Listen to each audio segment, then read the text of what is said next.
आज से हम संख्या पद्धति शुरू कर रहे हैं, यानी नंबर सिस्टम। नंबर सिस्टम में से पहले हम संख्याएं देख लेते हैं कि संख्याएं क्या होती हैं।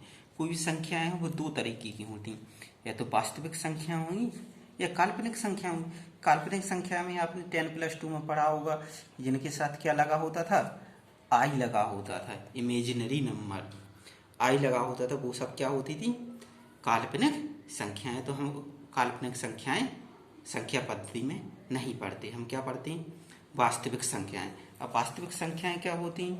वास्तविक संख्याएं भी दो प्रकार की होती हैं, या तो होंगी वो परमेय संख्याएं या अपरमेय संख्याएं। परमेय संख्याएं आपको पता हो क्या होती हैं, जिन्हें P/Q के फॉर्म में लिख सकते हैं, but Q is not equal to 0।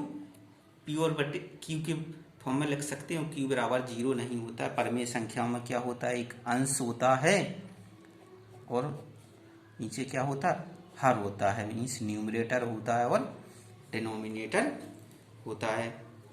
इस तरीके से क्या होती हैं, अपरमेय संख्या होती हैं, जिन्हें P/Q के फॉर्म में नहीं लिखा जा सकता। ठीक, यदि इनको डिटेल से पढ़ेंगे तो बहुत बड़ा चैप्टर हो जाएगा।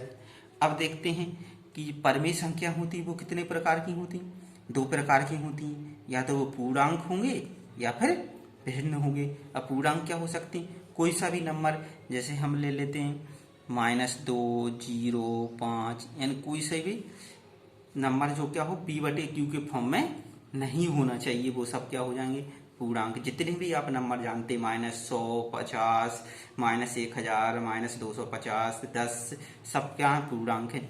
भिन्न क्या होते हैं, भिन्न वही होती हैं जिन्हें हम P/Q के फॉर्म में लिख सकते हैं, बट क्या होना चाहिए, जिन्हें हम P/Q के फॉर्म में लिख सकते हैं, but Q is not equal to 0। Q 0 नहीं होना चाहिए। अब पूर्णांक देखते हैं। पूर्णांक दो तरीके के होते हैं, या तो वो कैसी होंगी, पूर्ण संख्या होंगे या फिर ऋणात्मक पूर्णांक होंगे। ऋणात्मक पूर्णांक मतलब जो भी मान क्या होगा, माइनस में होगा, जैसे -1 हो गया, -50 हो गया, -25 हो गया, यानी जो भी माइनस में होंगे वो सब क्या हो जाएंगे, ऋणात्मक हो जाएंगे। और पूर्णांक क्या हो जाएंगे, जो संख्याएं धनात्मक होंगी। अब पूर्ण संख्याएं क्या हो सकती हैं, दो प्रकार की हो सकती हैं, या तो वो प्राकृतिक संख्याएं होंगी या फिर वो शून्य होगी। या तो क्या होगी, कोई संख्या शून्य होगी या फिर प्राकृतिक संख्या। प्राकृतिक संख्याएं वो होती हैं जिनमें हम काउंटिंग करते हैं, गिनती गिनते हैं, यानी 1 से लेकर 1, 2, 3 डॉट डॉट डॉट कितने तक, अनंत तक जो संख्याएं होती हैं, 1 से लेकर अनंत तक जो संख्या होती हैं वो सब क्या होती हैं, प्राकृतिक संख्याएं। यदि हम देखें तो प्राकृतिक संख्या और पूर्ण संख्या में क्या अंतर हो जाएगा, प्राकृतिक संख्याओं में 0 शामिल नहीं होता, जबकि पूर्ण संख्याओं में क्या होता है, शून्य शामिल होता है। यदि हम किसी प्राकृतिक संख्या में शून्य को शामिल कर दें तो वो क्या बन जाएगी, पूर्ण संख्या बन जाएगी। यानी क्या हो जाएगा, पूर्ण संख्याएं क्या हो जाएंगी, इनको हम होल नंबर बोलते हैं इंग्लिश में। 0, 1, 2 डॉट डॉट डॉट और कहाँ तक, इन्फिनिटी तक होती हैं। कोई अब थोड़ा देख लेते हैं, कोई भी संख्या होती है वो किससे बनती है। कोई भी संख्या क्या होती, अंक से मिलकर बनती है। और अंक कौन कौन से होते हैं, जो 0, 1, 2, 3, 4, 5, 6, 7, 8, 9, ये सब क्या होते हैं, अंक होते हैं। और कोई भी संख्याएं, जितनी भी संख्याएं, वो सभी संख्याएं इन अंकों से मिलकर बनती हैं। यानी कुल अंक कितने हो जाते हैं, 10 हो जाते हैं। तो यदि कोई पूछे कि संख्या पद्धति की सबसे छोटी इकाई क्या होती है, तो संख्या पद्धति की सबसे छोटी इकाई अंक होती है। और अंक कुल कितने होते हैं, 10 होते हैं। और संख्याएं क्या कितनी हो सकती हैं, संख्याएं तो भाई अनंत होती सकती हैं। हमें पता है इन अंकों से कितनी संख्याएं बन सकती हैं, अनंत संख्याएं बन सकती हैं। तो कोई सी भी संख्या हो इन 10 अंकों से मिलकर ही बनी होगी। अब कुछ और संख्याएं देख लेते हैं, क्या होते हैं, सम संख्याएं, जिसको हम इंग्लिश में बोलते हैं इवन नंबर। इवन सम संख्या क्या होती हैं, कि वो सभी प्राकृतिक संख्याएं, कौन सी, सभी प्राकृतिक संख्याएं जो क्या हो जाएं, 2 से विभाजित हो जाएं। यदि कोई सी भी प्राकृत संख्या जिनमें 2 का भाग जा रहा है, 2 से पूर्णतः विभक्त हो रही है, वो सब क्या हो जाएंगी, सम संख्याएं हो जाएंगी। सम संख्या की पहचान है कि इनमें जो इकाई का अंक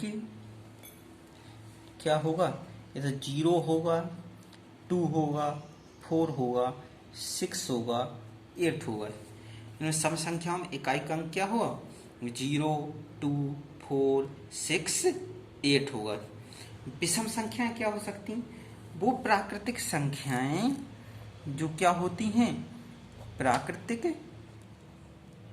संख्याएं जो 2 से विभक्त नहीं होती, जो 2 से विभक्त नहीं होती, जो 2 से विभक्त ना हो वो क्या हो जाएंगी, विषम संख्याएं। इंग्लिश में बोले तो ऑड नंबर। ठीक है, इनकी पहचान क्या होगी, इनकी पहचान होगी कि इनका जो इकाई का अंक है, इकाई का अंक क्या होगा, या तो 1 होगा, 3 होगा, 5 होगा, 7 होगा या 9 होगा। इनका इकाई का अंक क्या होगा, 1, 3, 5, 7 या 9 होगा। अब आते हैं अगली, क्या आते हैं, भाज्य संख्याएं, डिविजिबल नंबर्स। भाज्य संख्याएं क्या होती हैं, वो संख्याएं जो जो क्या होती हैं, जो एक एवं स्वयं के अलावा किसी अन्य संख्या से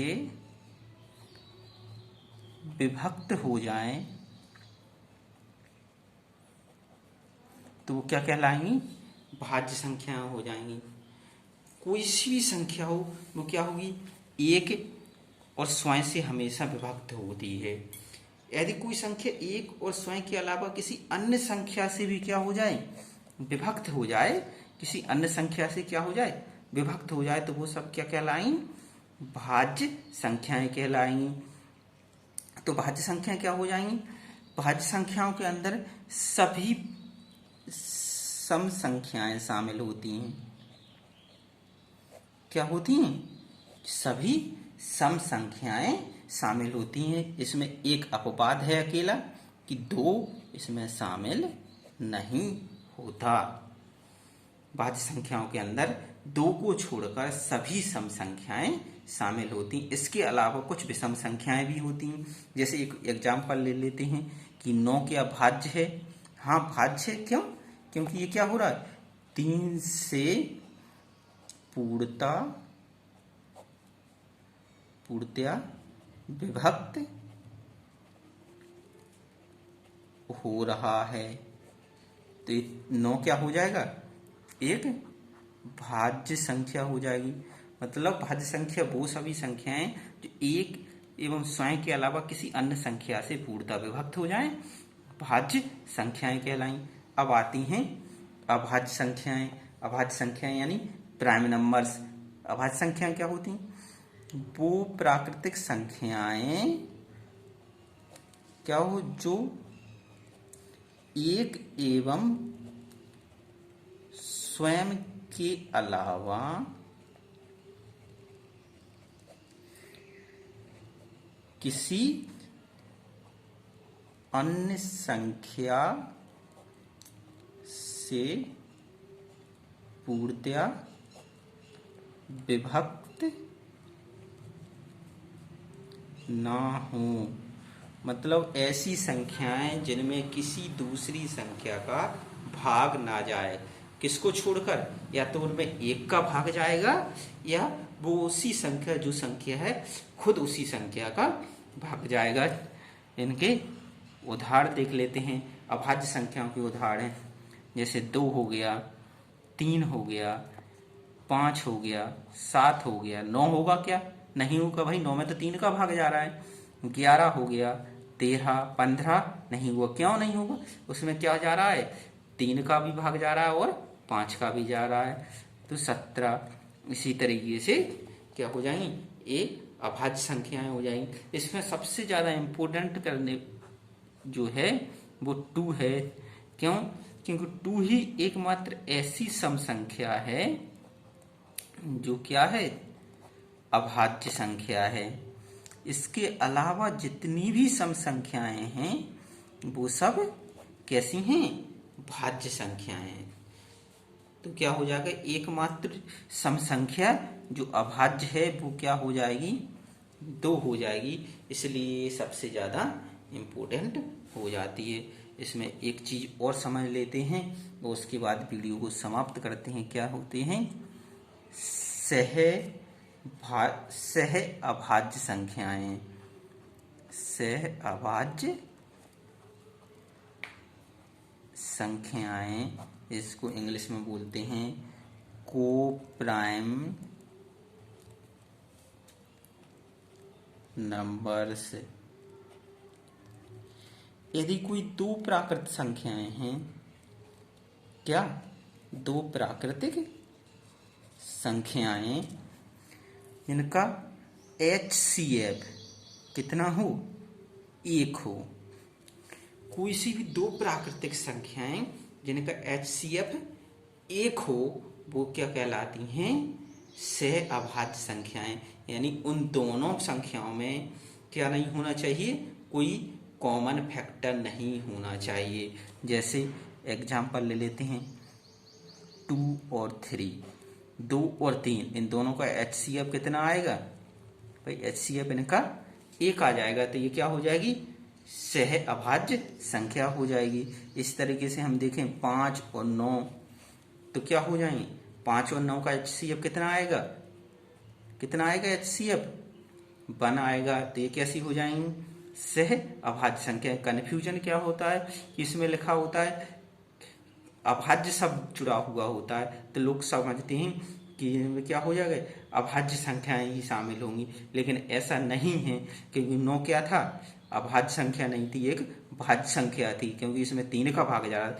फिर भी यदि 5 और 7 2 संख्याएं हैं तो ये दोनों क्या हो जाएंगी, इन दोनों का जो जोड़ा होगा वो कैसा होगा, सह अभाज्य संख्याएं। सह अभाज्य संख्याएं हमेशा 2 के जोड़े में होती। एक देख लें हम 3 और 9 तो क्या हो जाए, इन दोनों में HCF कितना आएगा, इन दोनों का HCF कितना आ जाएगा, 3 आ जाएगा। तो ये क्या हो जाएंगी, ये सह अभाज्य संख्याएं नहीं होगी। 3 और 9 क्या होंगी, सह अभाज्य संख्याएं नहीं होगी। उम्मीद है आज का वीडियो सेशन आपको बहुत पसंद आया होगा। इसी के साथ धन्यवाद।